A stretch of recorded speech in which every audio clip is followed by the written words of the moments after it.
শ্রদ্ধেয় সভাপতি, সম্মানিত শিক্ষকবৃন্দ এবং প্রিয় সহপাঠীরা, আসসালামু আলাইকুম ও শুভ সকাল।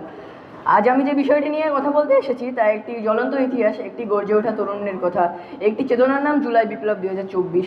2024 সালের মাঝামাঝি সরকার হঠাৎ করেই সরকারি চাকরিতে কোটা পদ্ধতির পুনর্বহাল ঘোষণা করে। সেই ঘোষণার মধ্য দিয়ে দীর্ঘদিন ধরে অপেক্ষারত কষ্ট করা, মেধা দিয়ে জীবন গড়া লক্ষ লক্ষ শিক্ষার্থীর মনে নেমে আসে গাঢ় হতাশা।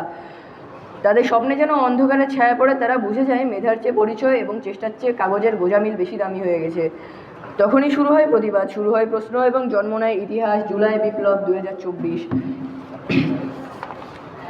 এই বিপ্লব ছিল দেশের প্রতিটি সচেতন শিক্ষার্থীর কণ্ঠের প্রতিধ্বনি। ঢাকার রাজপথ থেকে শুরু করে প্রত্যন্ত অঞ্চলের ছোট কলেজ পর্যন্ত ছাত্ররা এক কণ্ঠে উচ্চারণ করে, আমাদের অধিকার আমাদেরকেই আদায় করতে হবে।